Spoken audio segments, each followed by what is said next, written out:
everyone. My name is Marilena and I will be your hostess for today. Together with me I have Peter, our senior market analyst at IronFX. Hello Peter. Hello. Thank you for joining us today as we're looking at the fundamentals and driving the markets currently. So Peter, a new day, a new week. What's up in the markets? Well, we had on Friday the release of the US employment report for August. The NFP figure dropped, maybe not as much as the market had expected, landed 315K. The surprise was, in my opinion, the rise of the unemployment rate from 3.5% to 3.7%. Overall, the release tended to ease market worries about the tightening path of the Fed. But in our opinion, the US employment market remains pretty tight. 3.7%, it's quite low for US standards. And given that we have, despite the drop of the NFP figure, still had a robust number of 315K, that's actually pretty good for the Fed to continue to hike rates at an aggressive manner, at least for now. So overall, I would expect more or less in the coming days, Fed policymakers with statements once again reiterating a hawkish tone and supporting the US dollar. And what about the US stock markets? US stock markets initially got some support as the US employment report more or less tended to support the notion that the Fed may start hesitating a little bit, but before the day was done, US stock markets were in the reds once again. Definitely the uncertainty which we have with Russia, natural gas supplies in Europe, etc., all of that tended to weaken US stock markets as it increased uncertainty. And across the Atlantic? The Eurozone is a little bit in a difficult spot right now. We had Russia announcing practically that it would be cutting the supply of natural gas through the Nord Stream 1 pipeline. Definitely the G7 summit and decision to cap natural gas prices from Russia may prolong the difficulties of the Eurozone, as the Russians said that they would not be supplying any natural gas to such countries. That would be an issue especially for Germany, which relies heavily on natural gas. We expect that despite German Chancellor Olaf Scholz announcing that the country is to make a substantial amount of income from taxes on wind farm profits, we may see the overall issue creating shortages of natural gas, and we may see practically the growth of the Eurozone slowing down. So the outlook for Eurozone is going to be a difficult winter, and definitely ECB's tasks becomes more complex. How about the UK? The UK, now today we are going to be learning who the new leader of the Conservative Party is going to be, and de facto new Prime Minister. The outlook for the UK economy is not better.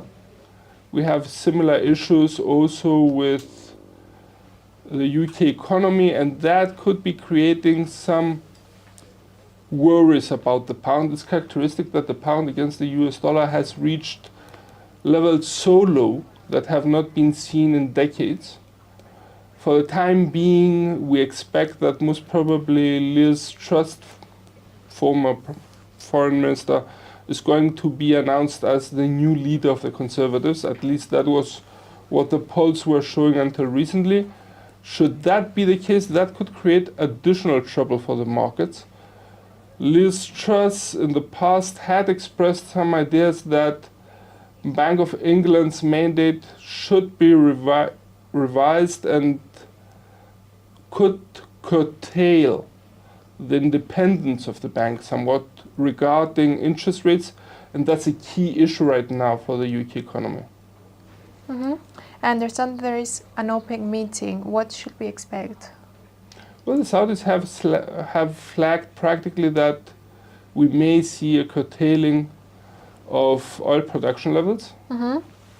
Should that be the case, and depending on the extent, we may see oil prices getting a boost. On the other hand, though, I would be noting also that we have China entering lockdown measures, which could weaken oil prices somewhat. So I would like to see how the whole thing will be balancing out. And what's on the calendar for the day? I would be highlighting today RBA's interest rate decision. The bank is widely expected to hike rates by 50 basis points. In my opinion, though, should the bank actually proceed with a 50 basis points rate hike, the next big question is whether the bank is going to be signaling more rate hikes to come with a relative decisiveness or not. Should the bank start hesitating, we may see the Aussie losing some ground. How about the rest of the week? I would be highlighting from the US the ISM non-manufacturing PMI figure. It's for August. It's expected to drop and could weaken the US dollar, as that would imply practically that the expansion of economic activity in the non-manufacturing sector is slowing down. And that's definitely not good for the GDP rate of the US. The second issue I would also be highlighting would be on Wednesday, and that would be BOC's interest rate decision from Canada. Now, the bank is expected to hike rates by 75 basis points. That's the plus side for the loonie. On the other hand, though, we may see Bank of Canada starting to hesitate, given that we had a slowdown of economic activity according to the manufacturing PMI figure of Canada last week. And at the same time, we had also a substantial contraction of the building permits growth rate, which may have also been a result from the tightening of BOC's monetary policy. So I would be once again focusing not on the rate hike as such, which definitely is important, but also on the forward guidance of the bank. Should the bank show some hesitation, we may see the loonie losing some ground. Last but not least, on Thursday, I would be highlighting ECB's interest rate decision.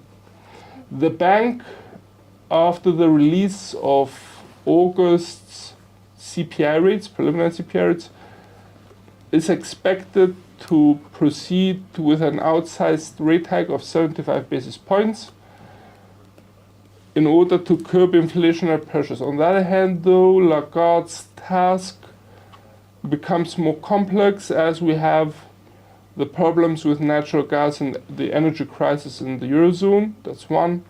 The second issue which the bank faces is that in its effort to curb inflationary pressures in the Eurozone, we may see a number of countries, especially in the south, coming into a recession, which would be an issue. It would be advising some caution here for the ECB. For the time being, though, I would expect A, the bank to proceed with a 75 basis points rate hike.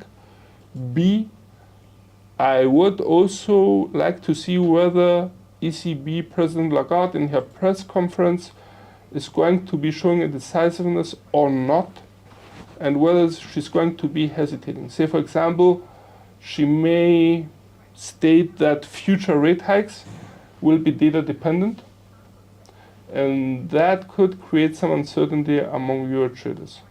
And last but not least, I would be noting Canada's employment data on Friday. We get some mixed signals. On the one hand, the forecasts show that the employment change figure is expected to rise and get out of the negatives. That's a plus for the CAD. On the other hand, though, the unemployment rate is also expected to tick up, which is a minus. So we would expect that the unemployment rate going from 4.9 to 5%, that's not a big of an issue, given that 4.9 is practically a record low for the Canadian economy. On the other hand, though, I would be getting some more optimistic messages from the rise of the employment change figure. Great. Thank you, Peter, for your time. Yeah. and everyone for watching. Join us after a short break for technical analysis with Peter.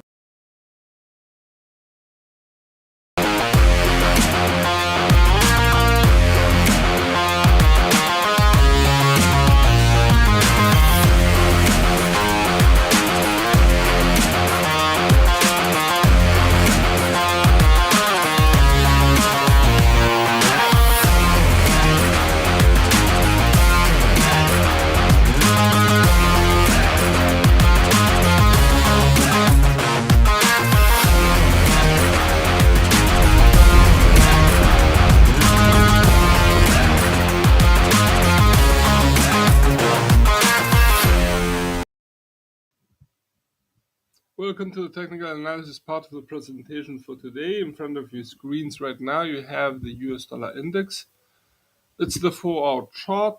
Please note that all charts which will be presented are to be in the 4-hour time frame unless otherwise stated. Now, with no time to waste, on Friday practically we had a strengthening of the US dollar. Actually, initially we had a drop which was caused by the release of the US employment report for August, causing the US dollar index to test the 109 support line. We have to change that. Yet it bounced quickly back up and moved to new highs, aiming for the 111.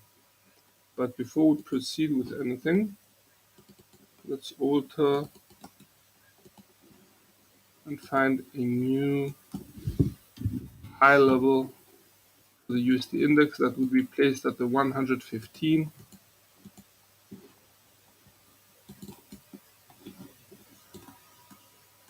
There we go.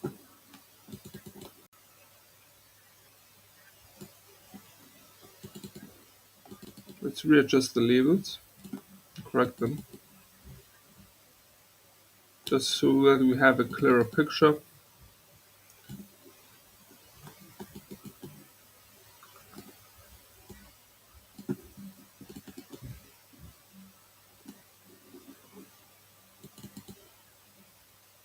Let's readjust also the upward trend line. 1, 2, 3 touches here. It's nice. Let's correct the labels. 105.55. The ultimate support line. 107.20.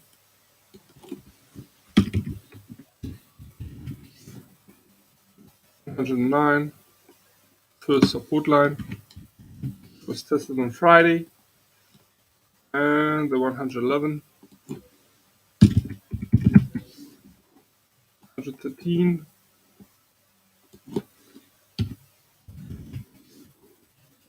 And 115, the final resistance line.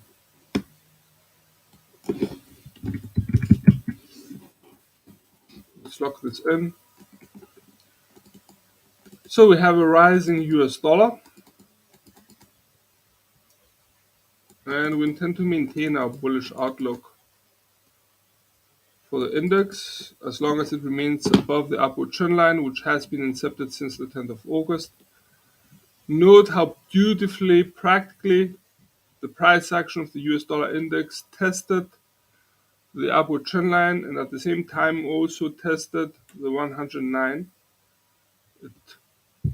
For a short period it actually broke below it but quickly bounced back up. So we tend to maintain our bullish outlook. In such a case, we wouldn't be surprised to see the price action rising, breaking above the 111 and start aiming for the 113. Mind you, today we have Labor Day in the US and Canada. It's a public holiday, so things may be a little bit quiet. The US dollar may lose some of the initiative. But overall, we have to note that high impact financial releases stemming from the US are pretty low in number. So we may see other currencies getting the initiative, setting the direction of currency pairs. On the other hand, should the bears take over, despite our bullish outlook, we would expect the price action to drop, break definitely the pre-mentioned upward trend line, and we would require a clear breaking of the 109 support line before the index starts aiming for the 107.20 support level. Let's have a look now at Euro USD, which is currently testing the 0.99. Once again, the situation with Russian gas supplies and the uncertainty surrounding the outlook for the economy of the Eurozone tended to weaken the common currency. It's characteristic how the pair during today's opening opened with a negative gap and dropped to test the 0.99 support line. At some point even dropped below it, but overall the S2 managed to keep its grounds. For the time being, let's correct the parity level, which at some point the price action moved decisively above it. Now it's below it, so it becomes a support line once again. So a resistance line once again. And let's place the next support line at 0.97.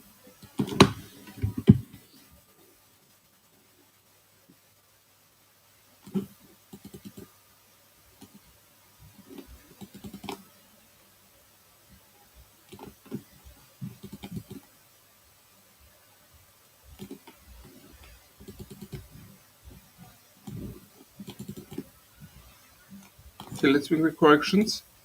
First support line being placed at 0.99.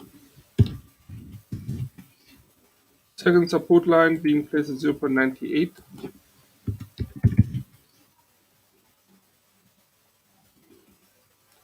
And final support line being placed at 0.97 with 100 pips intervals between each level. The 0.99 for the time being seems to be strong enough. It supported the price action around the 22nd, 23rd of August. It supported the price action once again today during the European session. And regarding the direction of the pair, we would require a clear breaking of the 0.99 before switching our bias for sideways motion in favor of bearish outlook. Actually, I would require the price action to break the 0.99 and start actively aiming, if not even testing, the 0.98.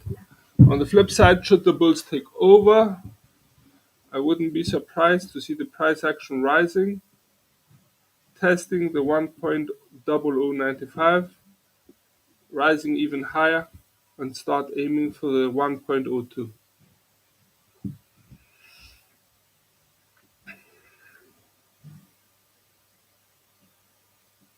I see that some of you are commenting that 1.02 could still be in a sideways motion. Yep, that's a possibility, because given the price action has moved practically since the 22nd of August between the 1.02 and the 0.99.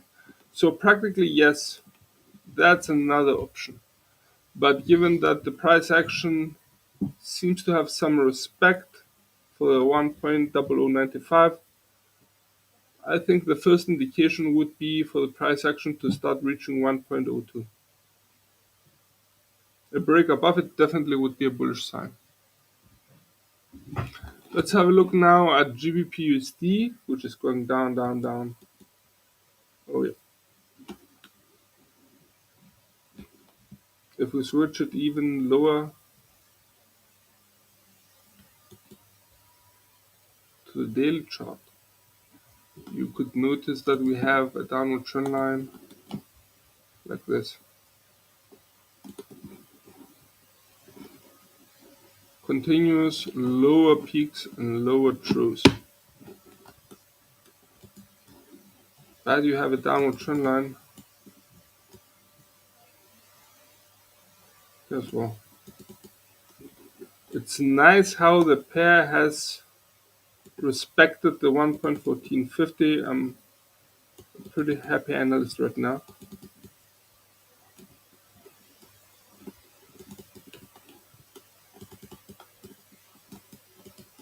$1.1650. Sorry, 45.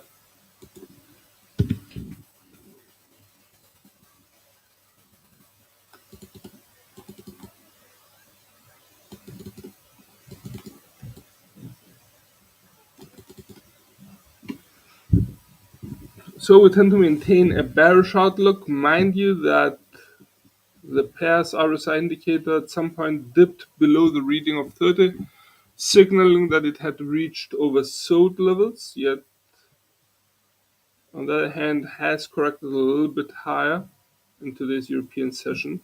Similar signals are also coming from the Bollinger Bands.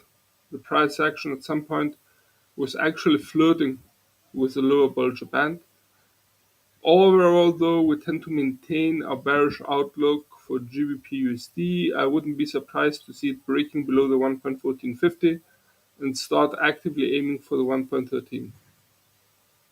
On the other hand, should the pair stabilize, we may see it breaking the downward trend line and remaining between the 1.1645 resistance line and the 1.1450 support level. It's a range of 200 pips, in my opinion, more than enough to contain a sideways motion. Should the bulls take over,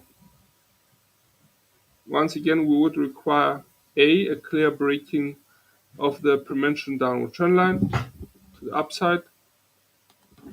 I would also require, though, a clear breaking of the 1.1645 and the price action of cable to start aiming for the 1.1755. For the time being, once again, we expect cable GBP/USD to remain in a bearish movement. I don't know whether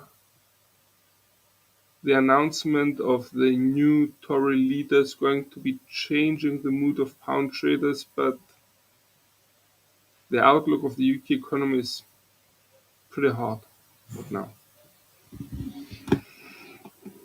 Let's have a look at USD/JPY. USD/JPY, which has been on the rise, actually intensifying the rise even further. We tend to maintain a bullish outlook, but before we make the analysis, let's make a small recap. 145, sorry, 146, and red.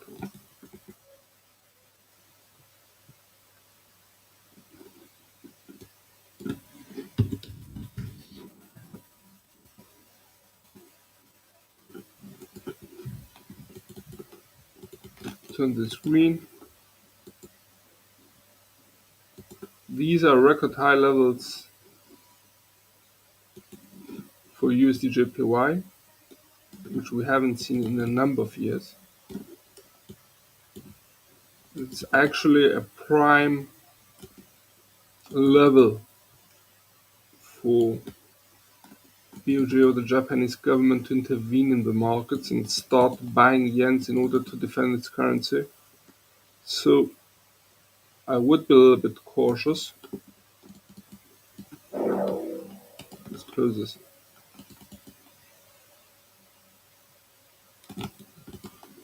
On the other hand, we had also news that Prime Minister Kishida seems to be running high on a disapproval rate in the Japanese public opinion.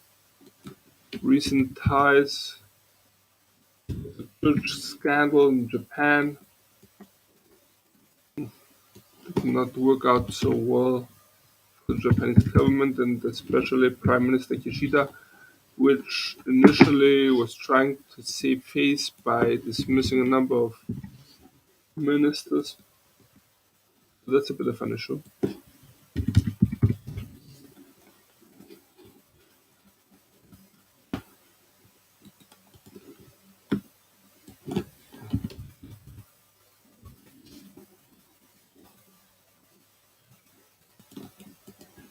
45.50.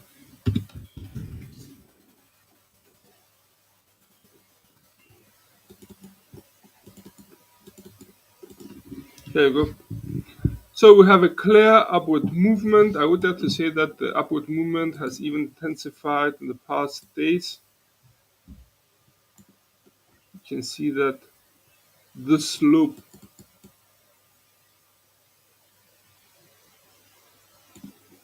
of the upward movement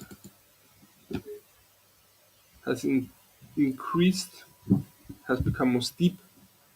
I wouldn't be surprised to see the price action of USD/JPY breaking above 141.50 and start aiming for 143.50. On the other hand, as we have mentioned before, on the fundamental level,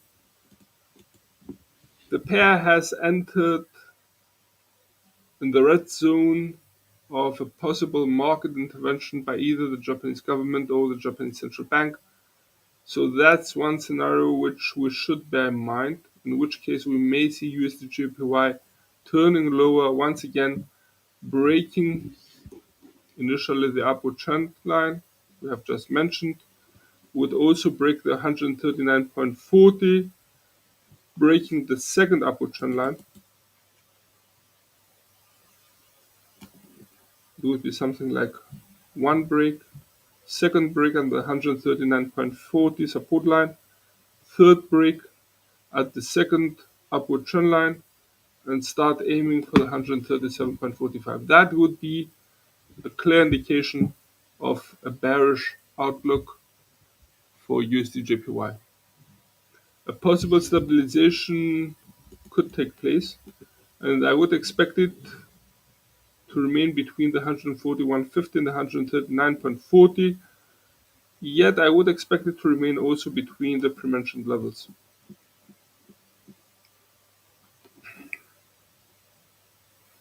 Okay, let's have a look at the Aussie.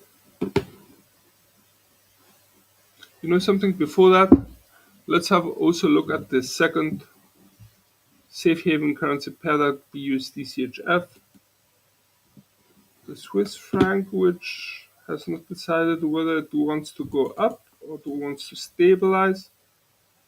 For the time being, it seems to be stabilizing somewhat, yet bullish tendencies could occur. Note that the RSI indicator is pretty high, it's actually at 62, which is not negligible. So there seem to be some bullish tendencies on behalf of the market sentiment, which could drive the price action of USD/CHF higher. On the other hand, some of you have suggested yesterday had suggested that practically this would be a correct upward line steepening. Yep, could be. I wouldn't say no. In this case, we may see the bullish tendencies being continued and the price action to break the 0.9880. Let me make a small correction though on the support and resistance lines.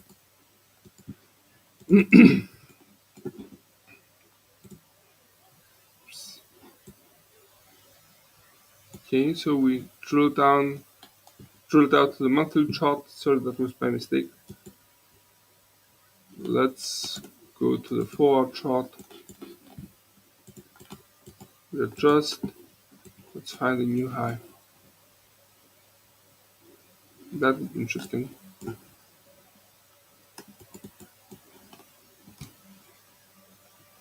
It's pretty low, but seems to be valid, and it was validated again here. Could go a little bit higher, but overall the price action seems to remain between 1.005 and 1.006, keeping this level. Yeah. Quickly, let's keep it here in red.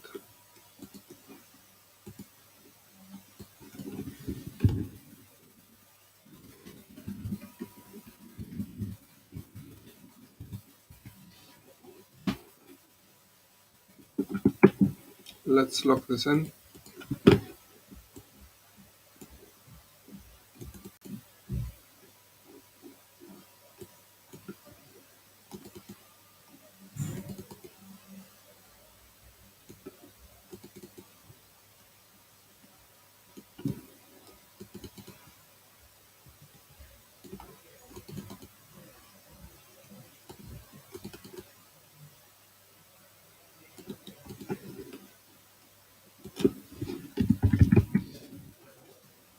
Final support line being placed at 0.9610. Second support line being placed at 0.9700.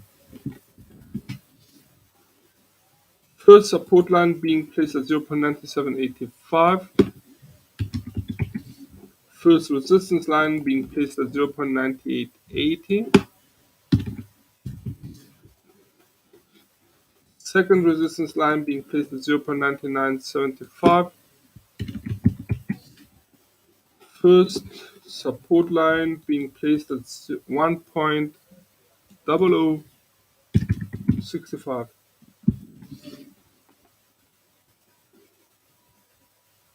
Figure of 1 is missing here.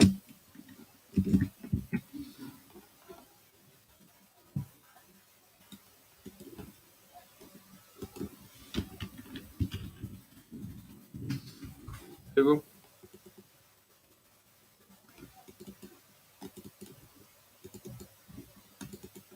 So for the time being, overall, we can tend to maintain a bullish bias. As long as the price action remains above the upward trend line, we have noticed since the 26th, if I'm correct.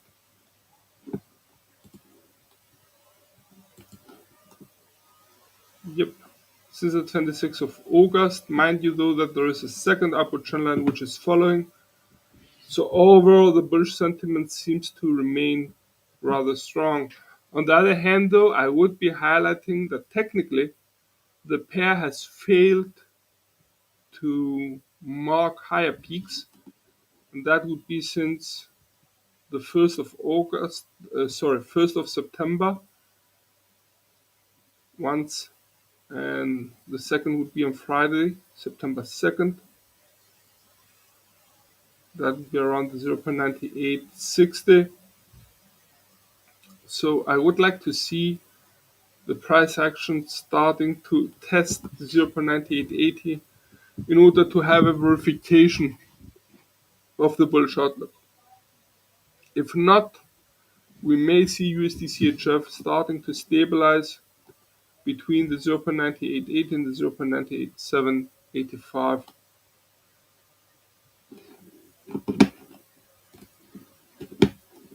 Okay, let's move now to commodity currencies, making a start with the Aussie against the US dollar.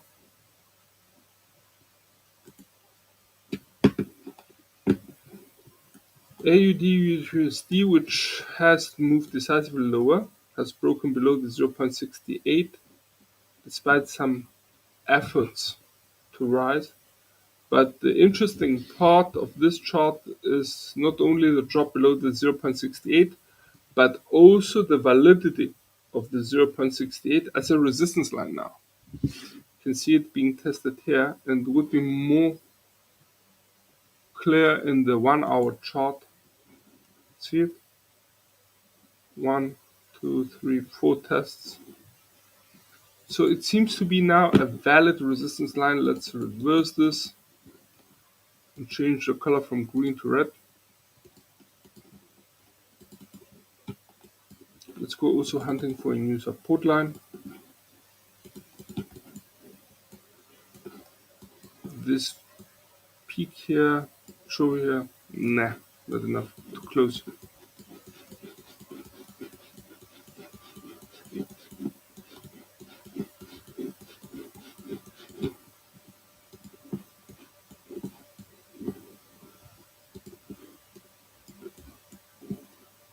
So we'll have to rely on the daily chart to find the new support line.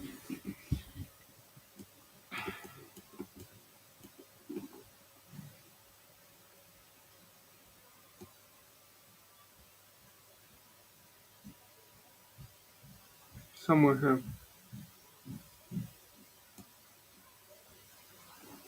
here. Here. These tests.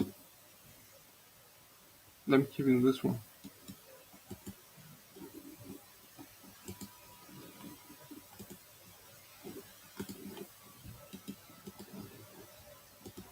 Turn it into green, and that would be the 0.660. Yeah.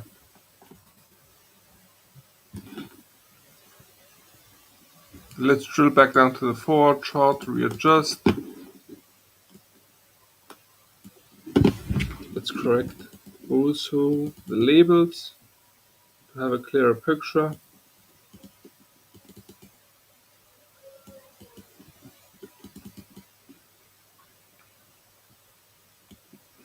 The price action seems to remain in rather tight range-bound movement for now.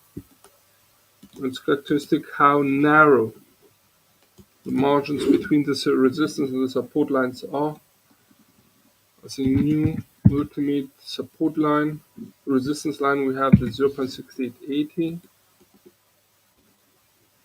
Lower than that is the 0.6840. First resistance line now is being placed at 0.68.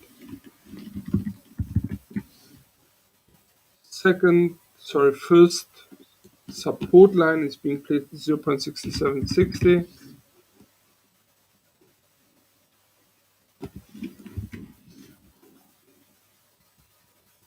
Second support line at 0.6710. And final support line being placed at 0.6660.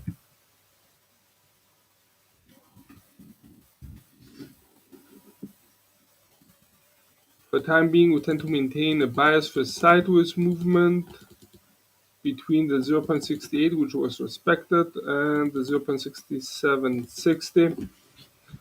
We're talking about 40 pips here, very low volatility for the Aussie.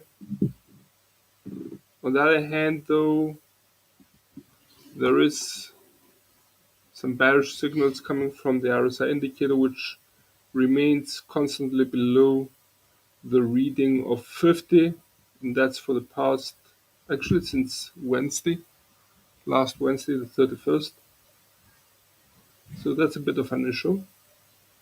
And that could be driving, also given the downward turn of the Bollinger Bands, some bearish tendencies for the pair, in which case we may see it breaking below the 0.6760 and start aiming for 0.6710.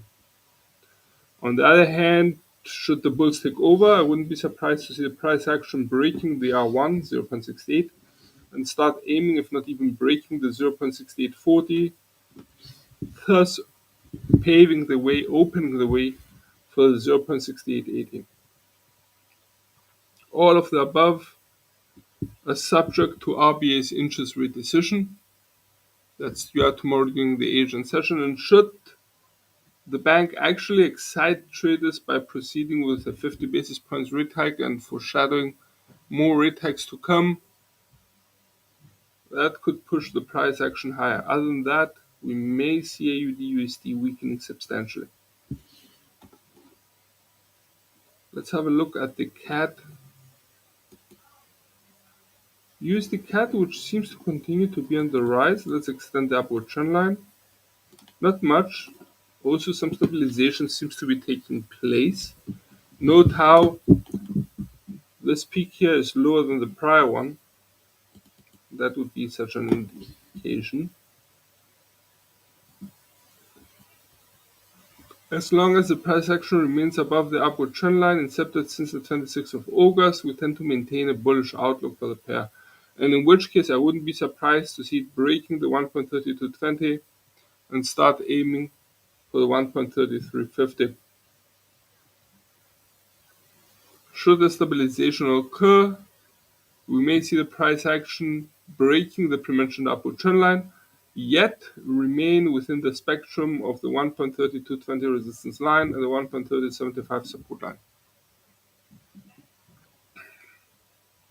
For a bearish outlook, we would require a clear breaking of the pre-mentioned upward trend line, definitely a breaking of the 1.3075, and the price action to start aiming for the 1.2945 support level.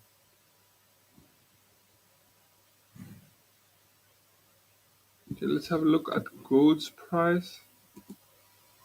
Gold's price, which recovered some ground on Friday, it's actually testing, let's drill down to the 4 chart, it's testing the 1713 resistance line right now.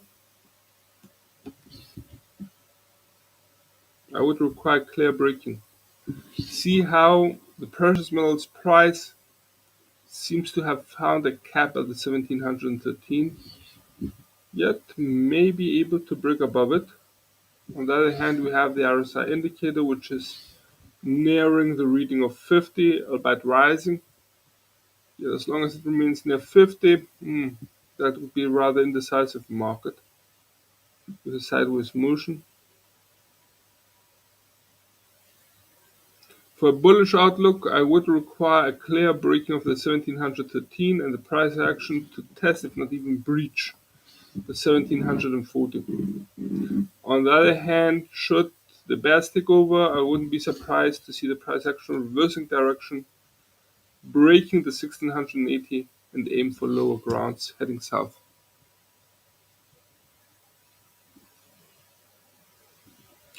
Given that we have also OPEC's meeting today, let's have a look at WTI. Give me a sec. Okay, there seems to be a sideways motion here. Nothing much yet. The RSI indicator fast approaching the reading of 50. I would be interested to see whether it will break it. But should OPEC's decision be of a substantial curtailing of production levels, we may see oil prices getting a boost. On the other hand, though, Chinese seem to be about to enter a new lockdown in certain provinces, which would be also an issue on the demand side. So the one may be canceling the other out. I would like to see how this story balances out fundamentally before I decide anything. For the time being, we maintain a bias for a sideways motion. Some slight bullish tendencies may be created should the RSI indicator break above the reading of 50. In which case, we may see the price action aiming, if not even breaking, the 92.60 resistance line. On the other hand, should the bears take over, I wouldn't be surprised to see the price action of WTI reversing direction, breaking the 87.20 support line, and start actively aiming for the 82.60 support level. Let's have a look at US stock markets, making a start with Dow Jones. Dow Jones, which has moved decisively lower. It's nice to see Dow Jones actually respecting the 31,955 as a resistance line.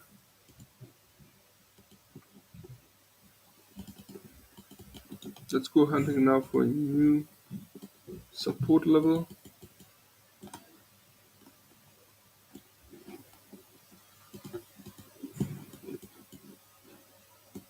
This is a nice touch.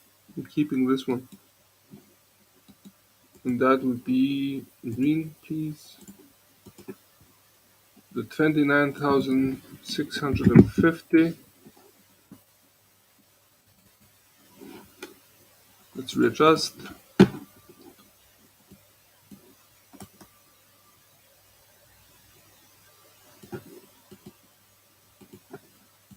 A little bit lower, wider. Okay. Here's 2. Here's 1. Beautiful support being performed by the 31,445 support line.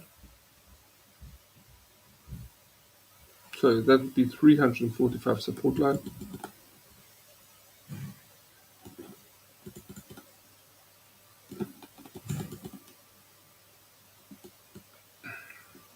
Let's make the necessary corrections.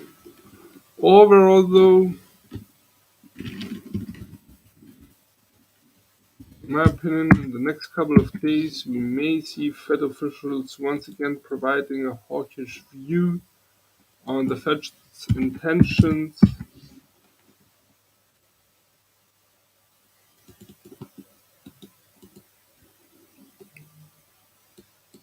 Which could provide some bearish tendencies for US stock markets.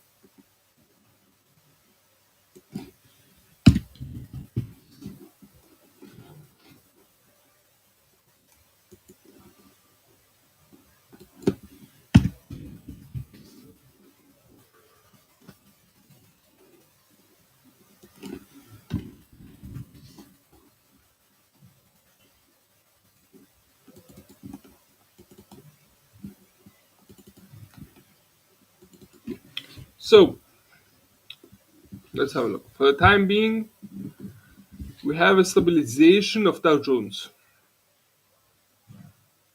One could argue though that that's still in a bearish trend, given that we have downward motion like this. In my opinion, no.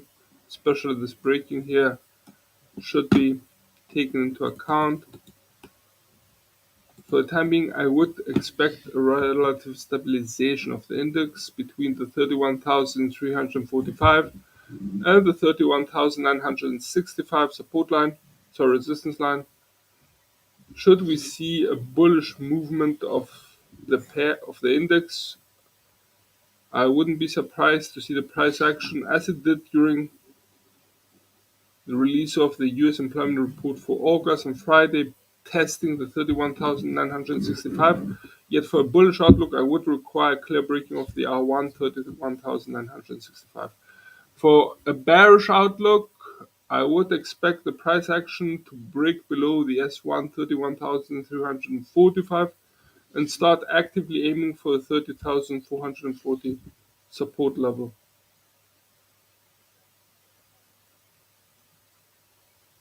I would also like to have a look at the German stocks, which the picture should not be as good. Let's have a look. Okay, I've seen worst. Okay, definitely we have to change this into a resistance line, as well as this level.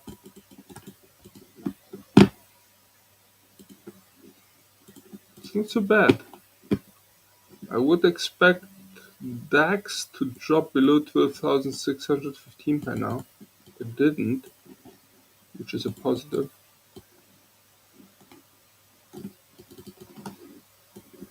Okay, let's go hunting.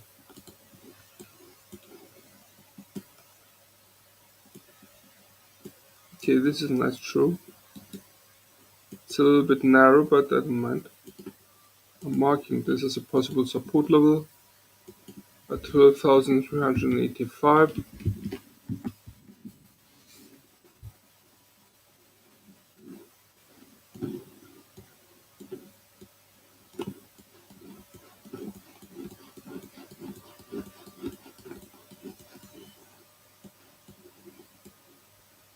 Okay, for the S3,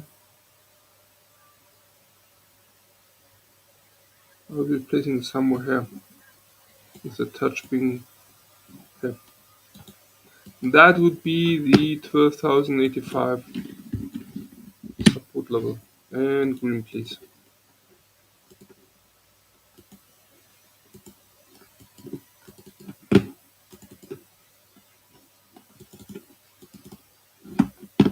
Okay, let's readjust the chart. Okay, let's place the labels.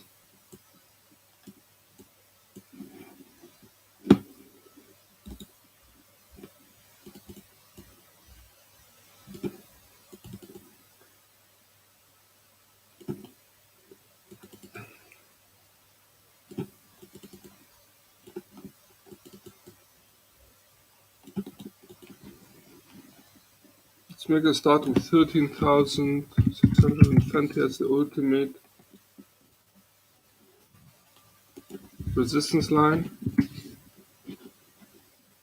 13,360 being the second resistance line. 13,035 being the first resistance line. 12,615 being the first support line. It was tested here, here, and here. Seems pretty good. Also, I would be noting the 12,385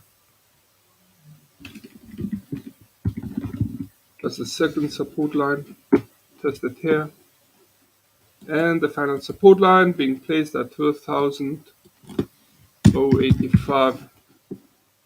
Now we may see some bearish tendencies stemming from the fundamentals of Germany's economy, especially regarding natural gas and the recent supply cuts by Russia. For the time being, though, on a technical level, the bearish sentiment seems to be maintained. We have one downward trend line like this. I wouldn't mind the spike here and the breaking. It was temporarily.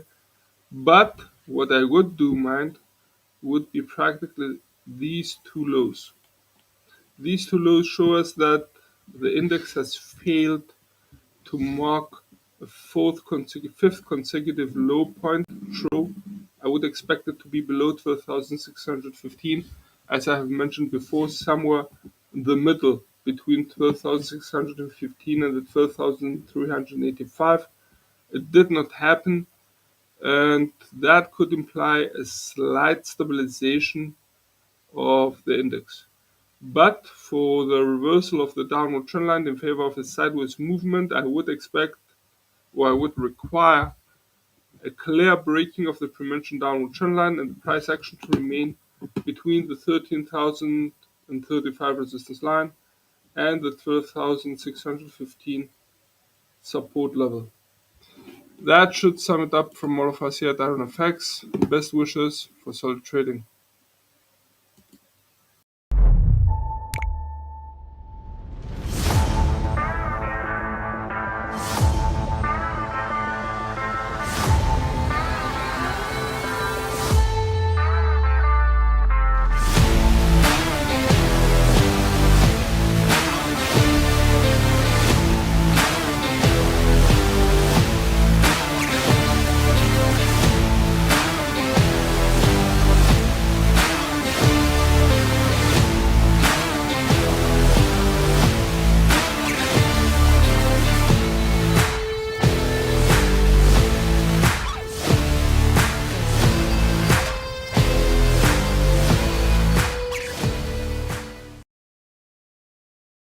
Are the natural resources that make up the building blocks of the global economy. Higher commodities are mined or extracted from the earth and include gold, oil, copper, and natural gas. These include agriculture products such as coffee, wheat, and lumber, and livestock such as hogs and cattle. Commodity prices are mainly determined by supply and demand, the weather, global economic development, and technological advances, political events, and the US dollar. For instance, changes in supply have an impact on the demand, so low supply leads to higher prices. In the agriculture sector, grains can be very volatile during the summer months or during any changes in the weather. Population growth and limited agriculture supply can provide opportunities to profit from increasing agriculture commodity prices. Trading CFDs on commodities is the most convenient way to access the commodities markets. A CFD is an agreement between the buyer and the seller that pays the difference in the settlement price between the open and closing trades. With CFDs, you're speculating whether the value of the instrument will rise or fall. One of the benefits of CFD trading is that you're trading on the expectation of a price movement, so you don't actually buy or take physical possession of the underlying asset, and you can still make a profit when the price of the commodity falls in value, not just when it rises. CFDs give commodity traders much more flexibility and more opportunities to earn from market movements. Commodities are an ideal way to diversify your portfolio. The prices of commodities tend to move in the opposite direction to stocks, so investors also demand on commodities during periods of market volatility. In particular, investors choose to invest in precious metals, particularly gold, which is known as a safe haven asset. Another reason is that precious metals can be used as hedge against periods of high inflation or currency devaluation. However, commodities can be risky investments because they can be affected by uncertainties that are difficult to predict, such as unusual weather patterns, epidemics, and natural and human-made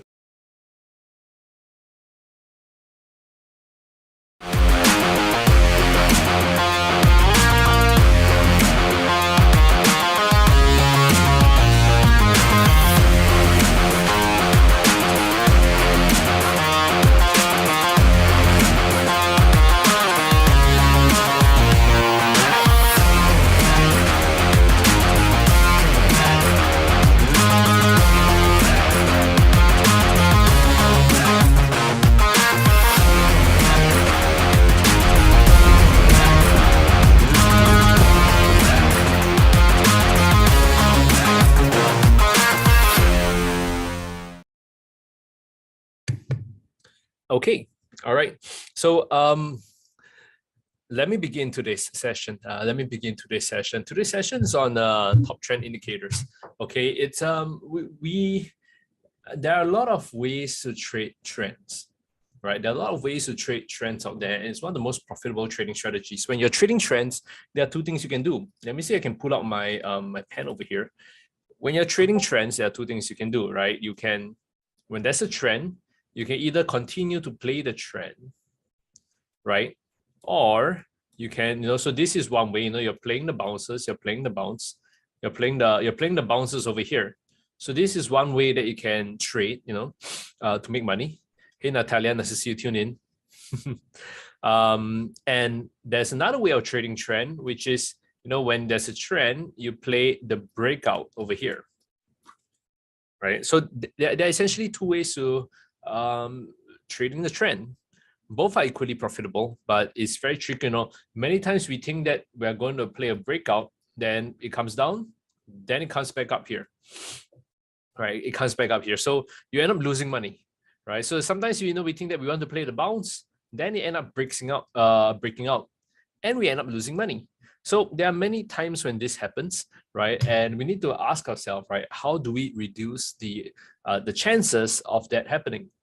Yeah, right. How do we reduce the chances of that happening? How do we reduce the chances we get freaked out here? When we think it's going to bounce, then it breaks out. Or in this case, where I think it's going to break out, then it bounces, right? So how do we avoid that happening, right? So in today's webinar, right, I'll be showing you some of the ways that I've done it myself, right? And to really increase the probability of my trend trades working out nicely.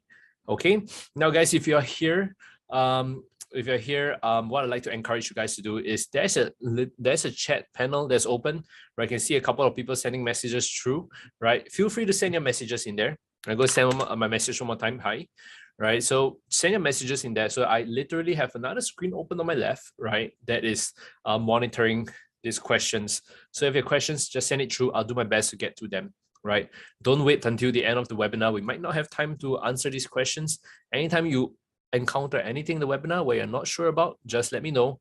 I'll do my best to answer them. Okay.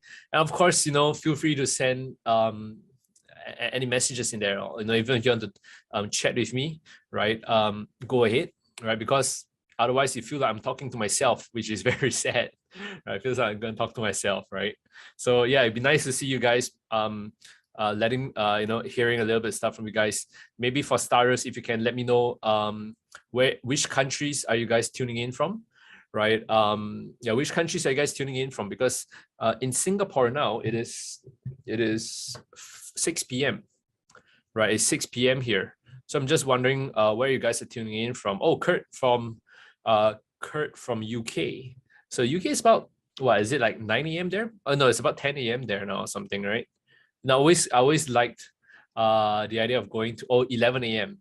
right? I always thought people who live in UK, they're so lucky. They get to watch the English Premier League. Anytime they want to watch Manchester United, they want to watch Chelsea, Liverpool. They can just the idea that you can watch like the matches there, just so great, man. In Singapore, we hardly have any like football worth watching. Hey, Joshua from Nigeria, good stuff, man. Good stuff. Hope to visit there one day, right? Anyway, guys, I can see a couple more of you guys slowly streaming in. Nice to see you guys here, right? Let's begin today's session now. Remember, disclaimer. Everything in this webinar is educational in nature, so nothing should be construed as investment or trading advice. Please do your own little due diligence before you guys trade. Okay. Oh, someone in Singapore, right? Singapore. I'm not sure if you in your 7 hours stopover, did you manage to check out the Jewel, right? Singapore has this thing called the Jewel. Is right in the airport. It's a huge place, right? Let me see. A Singapore Jewel. Not Jewel, not jewelry, right? It's actually just Jewel. Yeah, Singapore has this place. It's called Jewel, right? This is literally in the airport, right? You can see like there's the airport around here. It's this massive dome. It's called the Jewel, right? So if you ever stop by in Singapore, do check it out. It's a really, really awesome place. I think we have the world's largest artificial waterfall over here, right? So yeah, it'd be good if you guys stop over, let me know, right? We can catch up for a meal or something. Ishmael, nice to see you tune in too. Good stuff, man. Thanks for tuning in nice and early. Let's begin today's session, all right? So anyway, those of you guys who are here for the first time, a quick introduction to myself. My name is Butterfly House. Yeah. All right. So anyway, my name is Desmond. I run the award-winning research firm Everest Fortune Group and also the Forex Army. Right. We are finalists for Best FX and Best Equity Research 2019, 2020, 2021. Right. So I run a strong team of prop traders. Right. We usually work with the major financial institutions, telling them where the markets are heading. But we have a special partnership with IronFX where we're bringing guys the good stuff, the juicy stuff, the stuff that'll take your trading to the next level.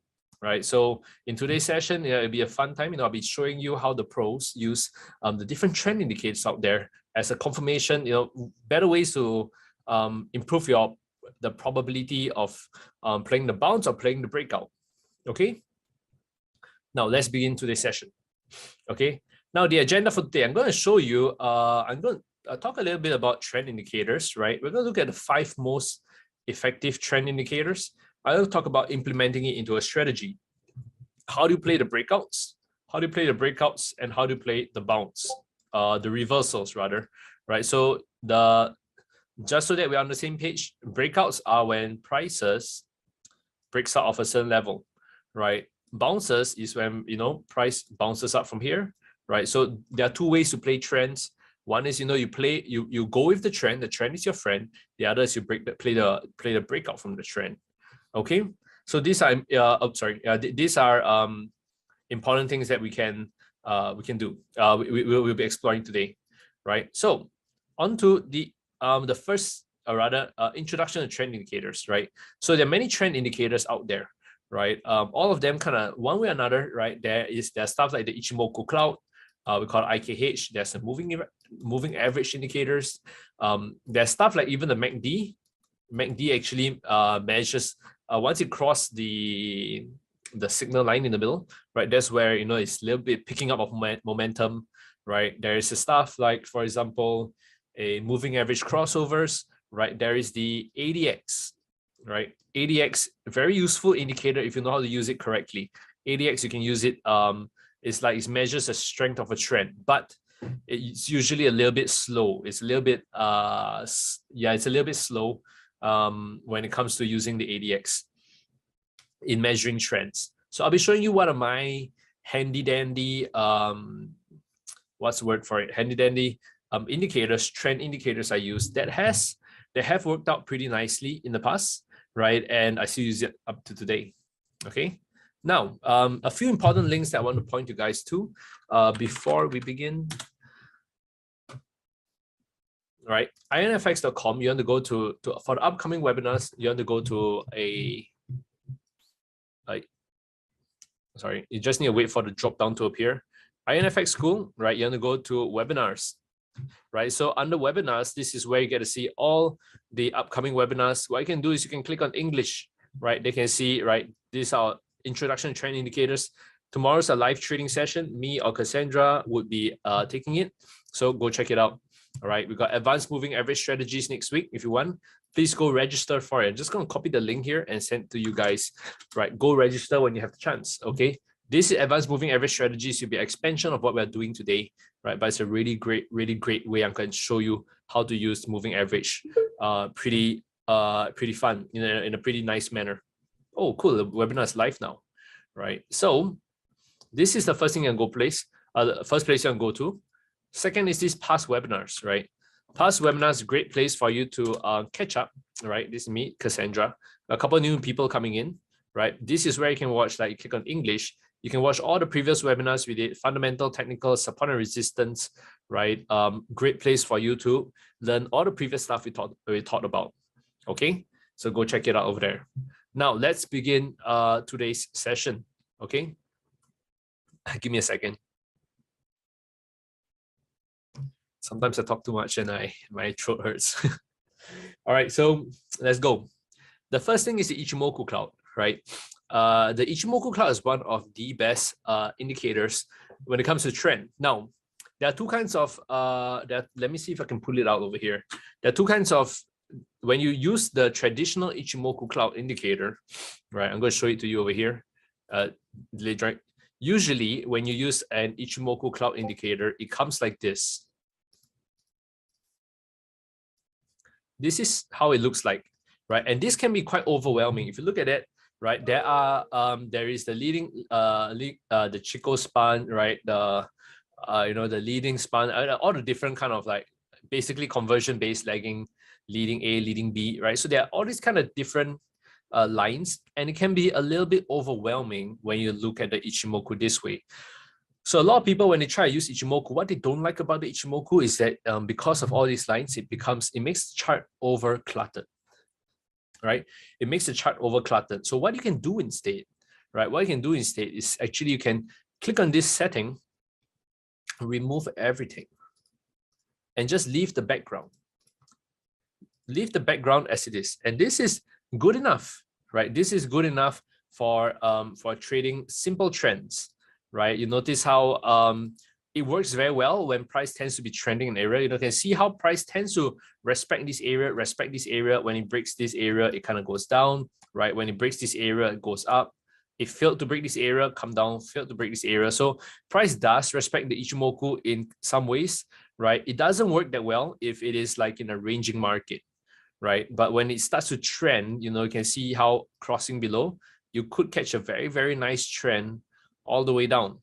Of course, how do you get out at the bottom? How do you get out at the top? This is a topic for another day, right? But you can see that the Ichimoku can be used as the Ichimoku cloud, right? Over here, it can be used as a great way to trade the trend, but you cannot use it by itself, okay? You cannot use it by itself. Ichimoku is weak when the cloud is small. Look at the cloud over here. It's small, it's small, it's small, it's small. It's not that great. It's very thin, right? So if the cloud is too small, it's not that strong. You think about it, when it's raining, right? When it's raining, if you have a huge cloud up there, you got a lot of rain, right? But if you have like small little clouds in the sky, right? It's not that great, right? It might not even rain. So when there's a big cloud over here, that's where you can see price tends to work very well. Even when there are big clouds, now this is a trick, right? There's big clouds on here, big clouds on here. But if price tends to cut right through the two clouds, right? This is actually a trick that sometimes people don't realize, right? They're like, oh, there are big clouds over here, there are big clouds over here, but they don't realize that price can sometimes just cut right through the clouds. Imagine you are, you're Superman over here, you're flying, right? You fly through the clouds, right? When you fly through the clouds, then you don't get wet with whatever clouds are over here, right? So that's a trick when it comes to Ichimoku. Just because there might be a big cloud over here and a big cloud over here, right? If you actually cut through the weak point, right, that's actually a one way to break through the resistance or support, right? One consideration for you guys to take note of. When they get caught in a cloud, it tends, you could see stuff like that where price is fighting and caught within the cloud, right? So the Ichimoku is a great supporting argument, right? The key word here is supporting. It is not a trigger. It is a supporting argument, right? That means it is used to complement your trading analysis. It's never used as the trigger to enter your analysis because the Ichimoku is still a little bit lagging, right? It's not as accurate as some of the other stuff which I'll be showing you in a bit. It's more used as a lagging indicator, right? As a supporting argument, okay? A supporting argument. All right, so yeah, this the first thing I want to show you is Ichimoku. I guess we can scroll back a bit and we can see like how the Ichimoku performs. You notice that in times where it's ranging, right, it really doesn't perform very well, right? You can cross below, cross on top, cross below, cross on top, cross on top. But yeah, once it breaks the key level, right, and that's where it could open a bigger move down. Just looking at Ichimoku cloud will help you trade better, right? Of course, the key thing here is that don't just use it as your main form of trading, okay? Don't just use it as your main form of trading. Let me just see if I can draw an example over here. I do have some examples drawn out, right? Yeah, I have some examples drawn out. I'll see how I can show it to you in a bit, right? I know we do have some examples here. Very nice channel break. Could be. Never mind, right? I prepared some for us to go through, right? So anyway, the Ichimoku cloud is one of it. Let me show you the next thing, right? The next thing is the golden and death cross, right? The golden and death cross. They are actually called the 250 SMA crosses. So this is when the 50 moving. So the 50 moving average here is the goal line, and the 200 moving average is the black line, right? So when this happens, right, when the 50 crosses below the 200, this is what we call a death cross. So usually when this happens, right, actually is the start of prices kind of going down, right? And when the 50 moving average crosses above the 200 moving average, this is where you call it a golden cross, right? And that usually speaks to the start of a very, very nice uptrend. Now, there are ways for you to get out of a trade before this happens, because most people who trade the golden and death cross, one of the problems is that when you imagine when the cross happens here, you get in here. If you wait for the cross to happen over here, which is over here, look at how much of the trade you have given away, right? You got in over here, right?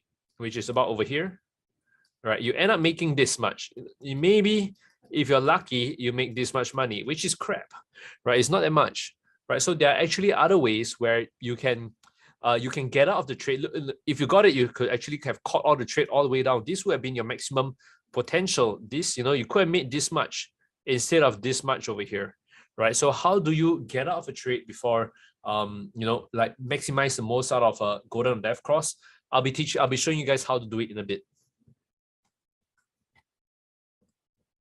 Okay, now golden and death cross, right? How we can actually look at some of the golden and death crosses here. So I have an indicator that just loads the MA 50-200. You can see it kind of works out well most of the time, right? So there are the downside of this is there are false signals, right? You could have something like this, when you have a death cross, you think it's going down, it goes up, it cuts you out, right? And then it goes down another time. But if the one time you do catch it, right, it goes all the way down very nicely over here, right? You can see it go down, go down, go down, go down. It's a nice big move you're catching, right? It's a nice big move you're catching.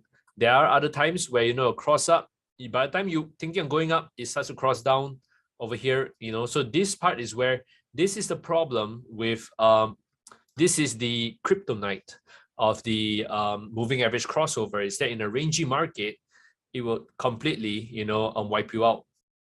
But if you catch it at a good time, like this, you can write a massive move down, right? All the way until it gets out, maybe over here, right? Most of the time, each time you get one massive trade like that, you might get multiple trades where you get wiped out once, wiped out multiple times, right? So this is an important, how do you avoid stuff like that? How do you avoid stuff like that is part of what we'll be covering today, right? It's what I call indicator confluence, right? Using multiple things to really improve the accuracy of your trend lines breakouts. Okay. Next thing I do want to teach you guys, right? I'll be showing you guys right now. On top of the golden and death cross, which uses the 250 moving average, is the price times moving average crossover. So I know it sounds quite simple, right? Price, as you can see over here, crossing over the moving average very nicely. Then it goes on a nice little journey all the way up, all the way up, all the way up, as you can see over here. This doesn't happen all the time, but it happens enough, right? Moving average crossover, you take a trade, it goes all the way up, right? So this is one of the nicer, very simple, and it's oversimplistic, right? So this is where I'm going to show you guys another method, which is called the before this, right? Before the natural moving average, another very, very nice indicator that we use are channels, right? The key thing to focus about channels is that you need 4 touches, right? You need 1 touch, you need 2 touch, at the bottom minimally, and you need 2 touches at the top. Or you can consider this another touch, right? So only when you have 1, 2, 3, 4 touches, then it becomes a channel. 5 touches is still a channel, and this is where you can kind of play the bounce, right? So what have we covered so far, right? Now I'm going to show you how it all comes into play later when we combine them together, right? But you can see we have the Ichimoku cloud over here. That's number 1. Golden and depth cross number 2, right? Price times moving average cross over 3, right? We got channels number 4. The fifth one, the fifth thing that I wanted to teach you guys is actually the natural moving average. This is actually one of the key parts of what we're going to cover today, right? Because it's a concept which very few people know about, and very few people know about. All right. Now, in this example, which looks better, A or B? Right. This is a moving average from A. This is a moving average from B. Which looks better? Do you guys want to try to just put in your answers a bit?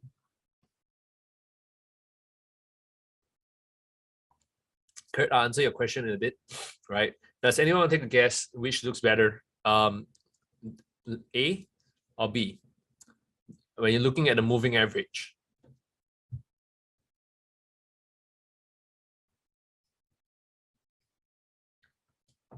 I see some people answering privately to the panelists, right? Some people are saying that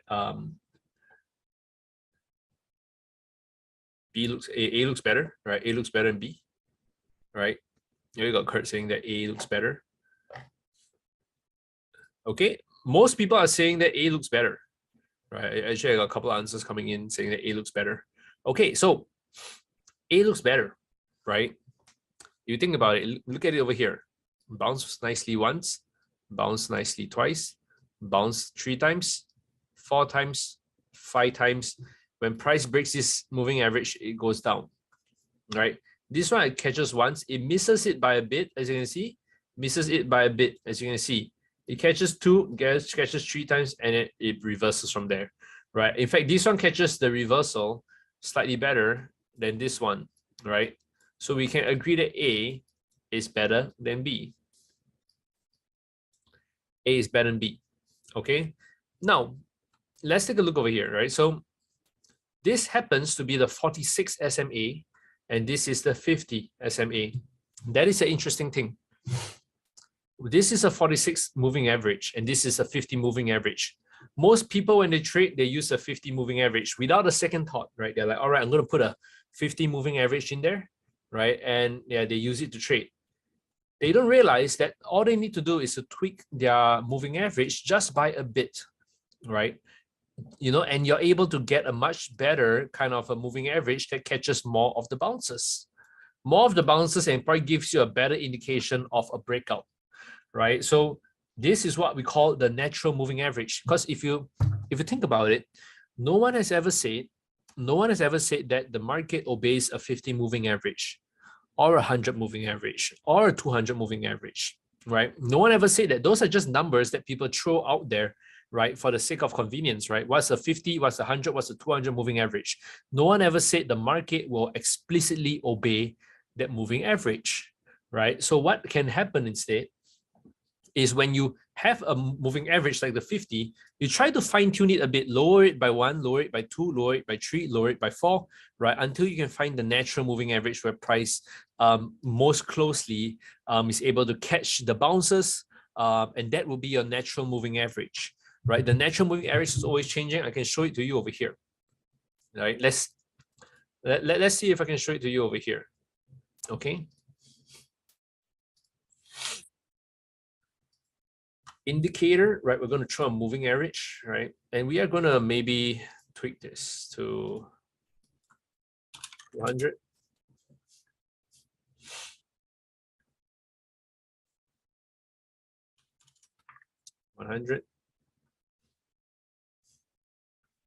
Okay, look at this. 100 moving average. Price touch it once, go down. Price touch it twice, go down. Touch it 3 times, goes down, until it finally crosses it, goes up, right? So look at the bounce over here. Okay, this is the 100 moving average. What can we do? You know, at this stage over here, maybe you can see that you might have got faked out and crossed down before going up. Okay, let's see if we can tweak this a bit, right? So in this kind of case, right, when price is over here, right, I'll be saying looks a little bit fishy. 110. Nope. Maybe 120. Nope. 115. Maybe 113. Right. This could be a better indication for your moving average, right? So in this case, you can see how you are able to capture, you know, when you capture the tops over here more accurately, right? More accurately, it prevents you from being as badly wicked out previously than this. Okay. Now I do. You would not have noticed that, you know, it caught the bounces here nicer, and when the crossover happened, you know, it gave you a much better indication of price dropping, right? And if you're really trailing it, you know, you wouldn't get stopped out. You wouldn't get stopped out, right, all the way down. Of course, right? If you look at it here, right? So this is let's take a look here. You know, you realize that nice is right about there, right about there, right about there. What happens when you do at the 100 moving average? You can see on the 100 moving average, this part over here, right, is not as nice. You know, it actually closes below the 100 moving average, right? And you might have got stopped out unnecessarily, right? So it doesn't capture it that nicely, right? It's all about, so we got people asking like what moving average to use on a daily chart. The trick is to use a moving average that catches price. Use the standard 50, right? You got 100, we got 200, and then you fine tune it from there, right? You need to fine tune it to get the natural moving average, right? Let me show you some additional examples, right? Let me show you some additional examples over here, right? So let's just say,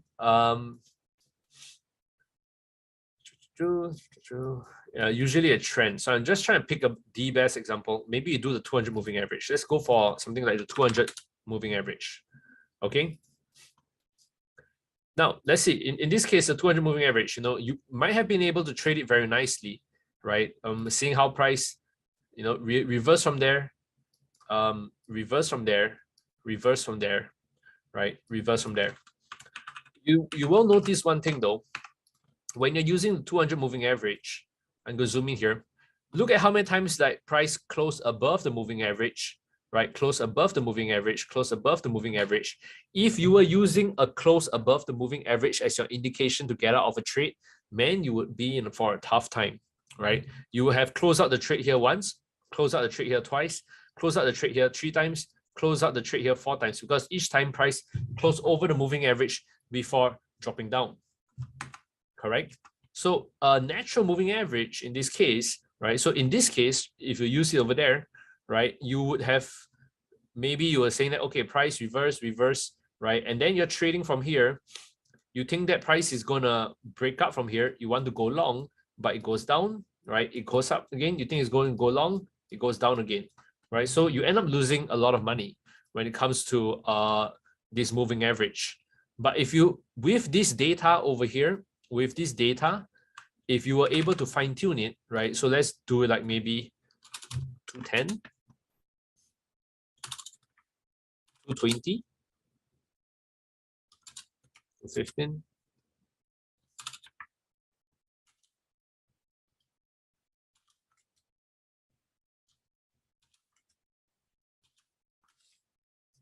Yeah, 223 over here, right? So you can see how it, you know, it caught the wicks there slightly better, right? I mean, it's still close above over here, right? But it caught the wick here nicer.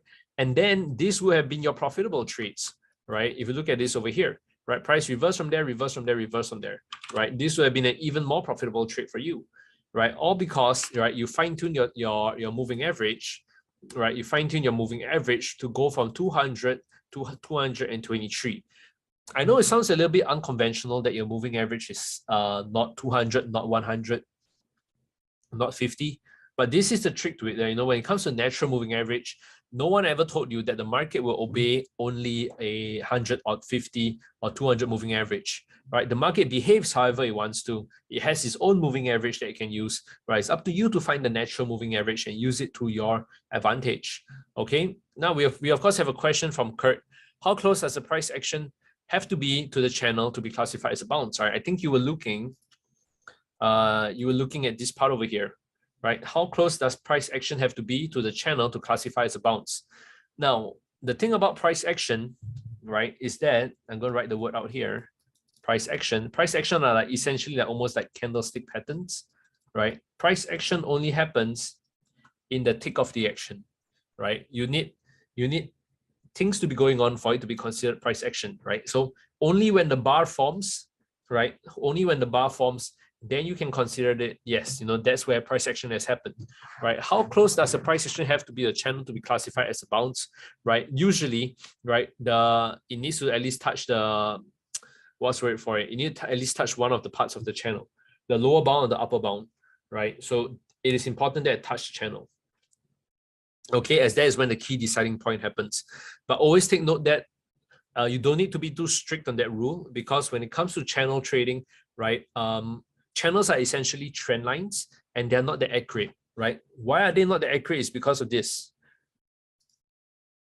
Let me see if I can show you an example over here. If I had a trend line,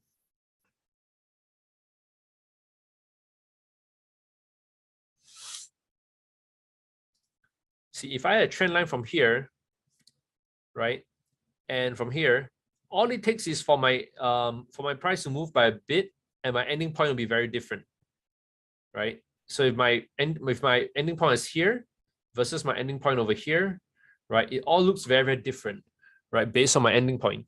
So trend lines, all it takes is just a little bit small movement, and bam, this is now now not a breakout. This is a breakout, right? So when you're trading with trend lines and channels, a channel, right, like I said, a channel is just two parallel trend lines.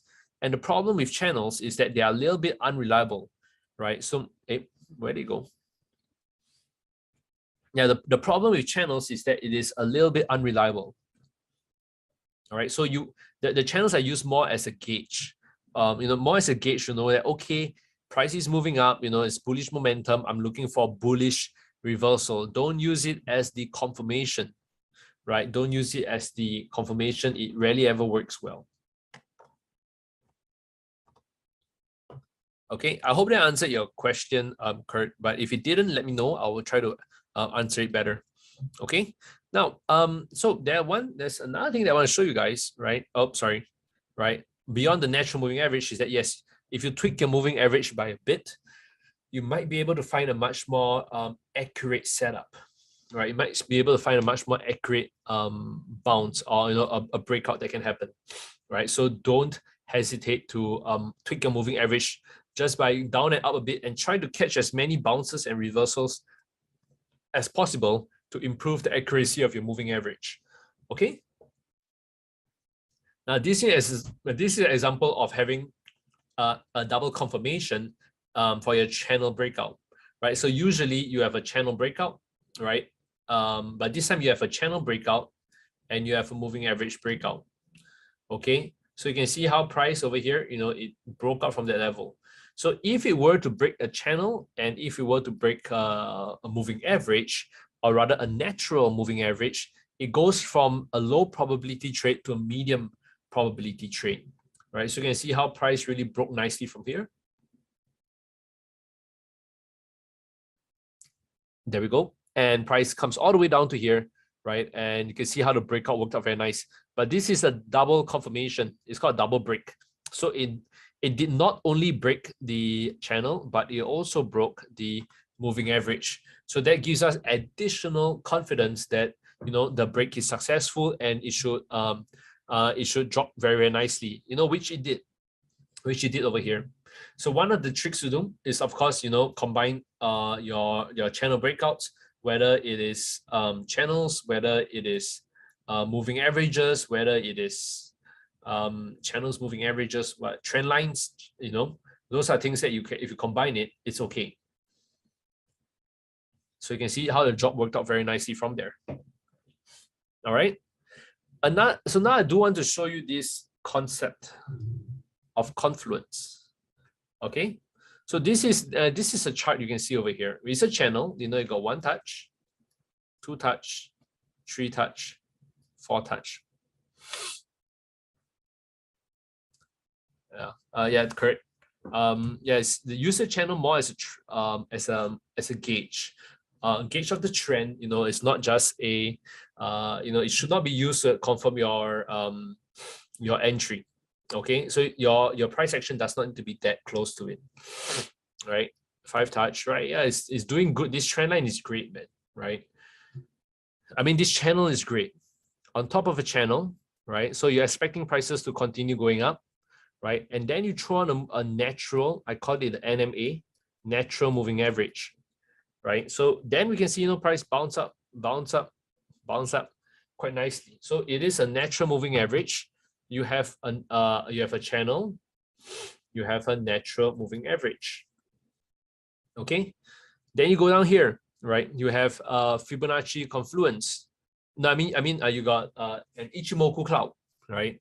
Ichimoku cloud showing that, whoa, there is not only a channel, right? There's not only a nice little moving average, natural moving average that's supporting price, but you also have an Ichimoku cloud. So there are 3 reasons why you're bullish over here. Okay. And then you have the last one, which is your golden cross. You know, before this whole thing happened, you had the golden cross, which was a long-term sign that the short-term moving average, has crossed over the long-term moving average. When this happens, right, is what we call a golden cross. That is a sign that price is going to continue rising for a long time. Okay, so we have the momentum of the golden cross, we have the momentum of the channel, we have the momentum of the natural moving average, we have the momentum of the Ichimoku cloud. All of them combined, they give you a much a high chance of price working nicely in your favor. Okay, so you can see from here how price, you know, from here we're expecting prices to bounce up, right? We can see how price actually did touch this level. Right, this touched level and did bounce up nicely as part of the whole concept of confluence. Because guys, you know, when it comes to trading, it's not only about using one thing. You don't just use channel and you trade. You don't just use Ichimoku and you trade. You don't just use moving average crossover, then you trade. You know, you don't just use natural moving average and then you trade. Right, you combine it all together, right, to give yourself the highest chance of getting the trade right. Right, all comes down to a confluence of reasons, right? Don't trade a single strategy in isolation. Combine multiple of them together to increase your chances of getting a profitable setup. All right, guys. So there's one thing I want to encourage you guys to do. If you're here, right? I know Natalia, right? I've said it before, right? But I think, yeah, they are still preparing the landing page and stuff, right? Please go over to vip.ironfx.com, right? This is the link that I'm going to give to you guys. Right, vip.ironfx.com is a place where you can practice your analysis, right? I know we're officially not super duper launched yet, right? It's supposed to be launched within the next week or so, right? So that's why I haven't posted a lot of stuff in there. But when you're in here, right, the nice thing is that you can come in here when you register an account, you're able to actually ask me questions, right? So maybe, right, you are looking at euro dollar. You're looking at euro dollar and you're wondering, hey, you know, has this breakout happened, right? And, you know, is this a valid trend line? You can just come in here and say, hey, Desmond, right, is this a valid breakout and also a valid trend, right? What's a valid breakout? Highlight this word, link object to text. You can select the object that you just drew. And what's a valid trend line? You highlight it, select link object to text, select the trend line, click confirm. You can send the message through. So how it looks like when someone reads a message like, hey, Desmond, is this a valid breakout? When they hover the mouse over it, they can see, oh, this was the breakout you were referring to, right? And this was a valid trend line that you're referring to. So I can say, all right, this is lit, right? I'm going to give it a fire, right? I'm going to view discussion. I'm going to have my own separate discussion over here, right? Saying that, hey, you know, maybe something like that. Looks like a cup and handle, maybe cup and handle, right? Highlight this, link it to whatever I just drew, cup and handle, send the message, right? This is the cup and handle that you're looking at, right? So it gives you a lot more opportunities to practice your analysis. Okay, so if you have an IronFX account, you will get access to it. You just need to sign up. All right. Now, all right. Let me see. I have covered most of my what we need to cover for today in today's webinar. Do let me know if you have any other things, right? I am looking, right, for some of you guys who want me to do some analysis, right? I am looking at this particular movement here. Looks like a change in the trend, right? This is how I do my analysis. You know, prices bounce up, bounce up, bounce up, bounce up. 1, 2, 3, 4 critical bounces, right? So when you have 4 critical bounces and this happens, you start to have a, you know, low-key kind of panic. Same time, you throw on the moving average, Ichimoku. It has crossed below the Ichimoku. One reason, right? 2 reasons why it might drop, right? For on top of that, right? This little swing low support broken, right? Might be dropping further. Another important reason that we might be looking at, right? Then we look at maybe the moving average, right?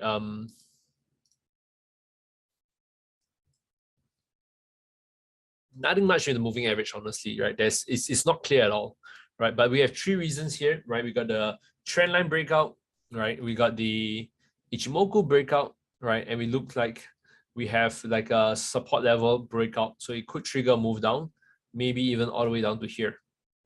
Okay. Now, guys, thanks for staying throughout this webinar to listen to the concept of using trend indicators, right, to trade better. Right. Do remember, it's not about, right? It's not about just trading in isolation. It's not about just using the Ichimoku, using the trend lines, using channels, right? Using natural moving averages, using golden and death crosses. It's about combining them together, right? So example, in my example over here, in my example over here, right? It's a combination, right? It's a combination of not only the moving average, it's a combination of the Ichimoku cloud, right? It's a combination of the, what is this called? A golden cross, right? It's a combination of the channel, right? So we got 1 reason, 2 reason, 3 reason, 4 reason, giving us nice little thumbs up, right? To confirm us that this is a nice trade and that you should maybe risk like 2% on the trade, right? So this, I mean, this is not financial advice, but you know, this is what I mean by that. You know, if you had 3 of the 4, maybe this is 1.5%. If you only had 2 out of the 4, maybe it becomes 1%, right? If you got only 1, right, then you don't trade at all, right? So that's the approach you should take to confirming the different trend indicators, right? Use it in your trading, right? Use it as confluence and confirmation all together, right? So Sonta is asking how to get recordings and other recordings of webinar, right? I'm going to send a link to you, right? Just head over to IronFX.com. Actually, I can go to IronFX YouTube, right?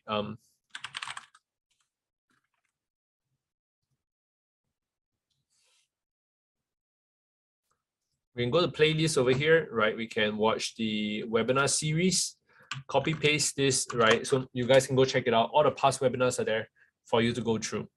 Okay. It has been a great time hanging out with you guys.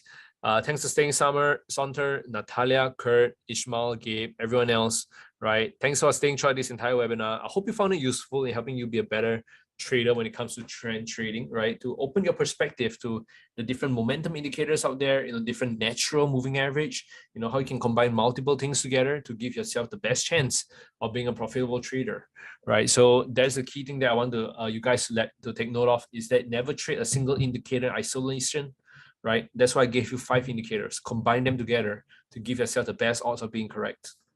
Okay. Thank you very much, guys, right? Stay safe, trade safe, peace out, right? Thank you, Natalia. I'm glad you like it, right? I hope you guys, the rest of you guys also like it, right? Do tune in for tomorrow for our live trading session. Thank you very much, Ismail, right? Kurt, yes, I think we got approved already, right? I just need to, I need to send it back to you.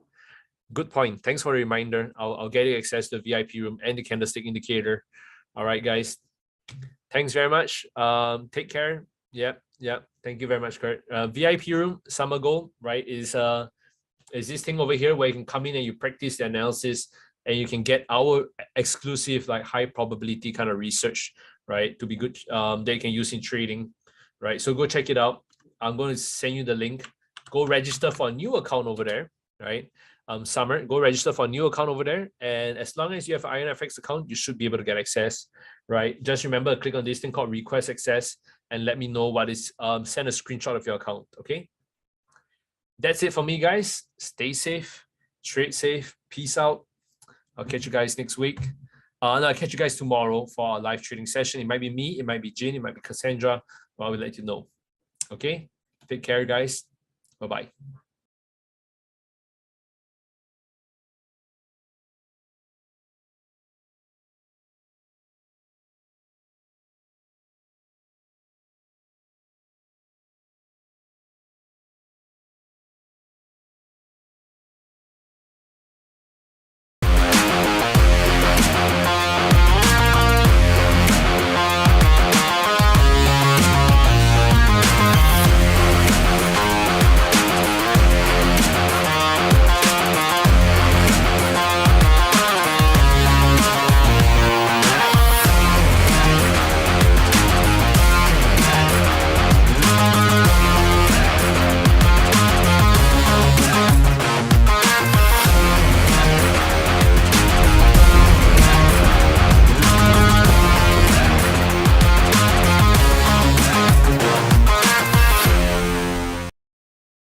Hello everyone, my name is Emily and today we will go through some trading tips. When you're about to begin trading, the best thing to do is start small. Choose only a couple of trading instruments, familiarize yourself with their past price action, and make sure that you perform technical analysis on multiple time frames.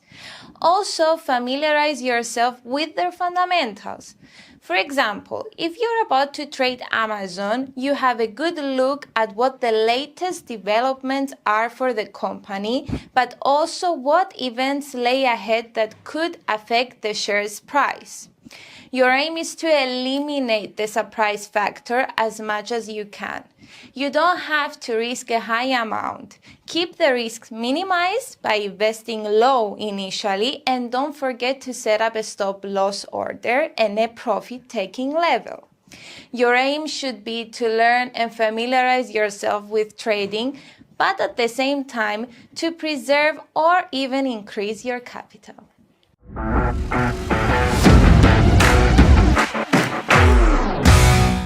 So guys, I'm here to give you some ideas on how to accomplish a big goal. First, set your target and time it.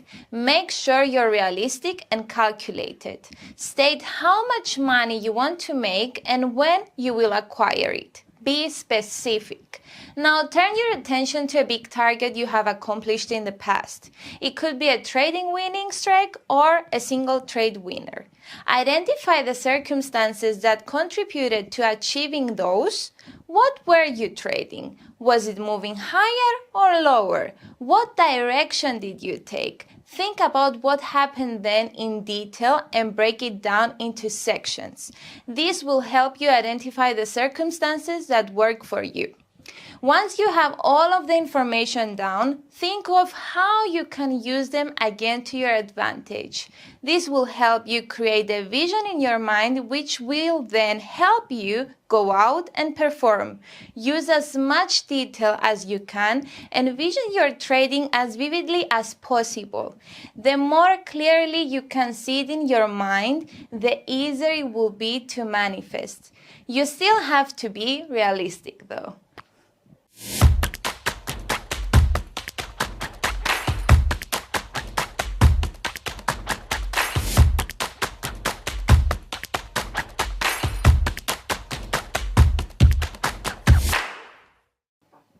People have the misconception that they can make huge amounts of money fast and effortlessly. This is a big mistake that the majority of traders make. That's why 90% end up losing everything. Making money as a trader is just like any other job. You have to work hard for it, you have to study, and you have to act fast and accurately. If you study the best traders in the world, they rarely make big profits on a daily basis. They're profitable 9 out of 10 days, but they make marginal profits compared to their balance. If you aim for huge profits, you have to understand the risk you're undertaking. Risk management is one of the most important facets of trading. There is no easy money in trading. Thank you so much for watching us today, guys. See you on Monday. Bye-bye.